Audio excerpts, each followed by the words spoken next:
మన కలవరి కృప సంఘ బిడ్డలు రక్షణ పొందినటువంటి వారు శాపానికి గురి కాకూడదు, మరణానికి గురి కాకూడదు. మరణం అంటే రెండో మరణం, అగ్నినారదు పురుగు సావదు, అది నిత్య నరకాగ్ని. ఆ నిత్య నరకాగ్నిలో నువ్వు మరణానికి గురి కాకూడదు.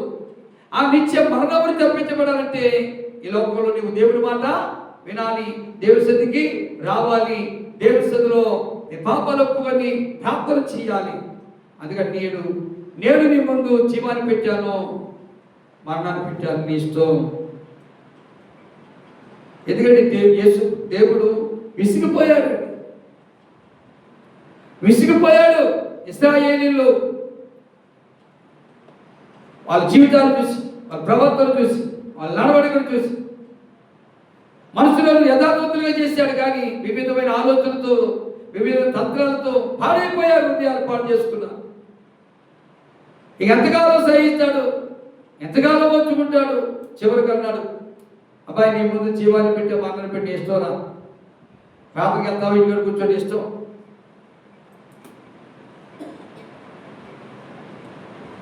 నా శరీరం తింటావా, గుట్టకాల పాన్పరాకాల ఖైదీలు తింటావా, నీ ఇష్టం. నా రక్తం తాగుతావా, లేక కళ్ళు సార బ్రతుకుతావు, నీ ఇష్టం. దాన్ని బట్టి నీకు తీర్పు అన్నాడు. దేవుని సన్నిధికి వచ్చిన మనకు ఏం దాచిపెట్టాడు పరమందు? స్వాస్థ్యము. స్వాస్థ్యం అంటే ఆస్తి. బ్యాంకులో డబ్బు దాచుకున్నట్టుగానే పరమందు దాచిపెట్టాడు నీకోసం. నువ్వు ఎన్ని గంటలు ప్రార్థన చేస్తావు, అన్ని గంటల ఆశీర్వాదం దాచిపెట్టాడు. ప్రతిరోజు దేవుని మందిరంలోకి వచ్చి ఎన్ని గంటలు గడుపుతావో దానికి జీతం దాచిపెట్టాడు. మీరే ఎల్లగాడు కూర్చుని టీవీలు ఆన్ చేసుకుని, సీరియల్ ఆన్ చేసుకుని ఇది చూస్తూ ఆలోక్తే ఏలోక్తే ముచ్చటేసుకుంటూ సమయాన్ని అలా గడుపుతున్నావు. అందుకు నీకు జీతం రాదు.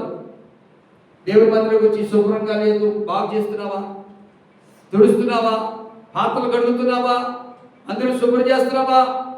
అది చేస్తే అది చూసిన దేవుడు నీకు జీతం దాచిపెట్టాడు. నేను జోసెఫ్ గారు ఇంటికాడ కూర్చుంటే కాదు, మందిరంలోకి వచ్చి మందిరంలో ఏదైతే శుభ్రంగా లేదో అది బాగు చేసి, అది శుభ్రం చేసి, ఆ గడ్డి అంతా స్థలం అంతా చక్కగా చెక్కి ఒళ్ళొచ్చి పని చేస్తే నీ ఒంటిని ఏం చేస్తాడు? ఆరోగ్యకరమైన ఒంటుగా దేవుడు దీవించుడుగాక. దేవుడి స్తోత్రం. మోకరించండి, ప్రార్థన చేసుకుంటాం.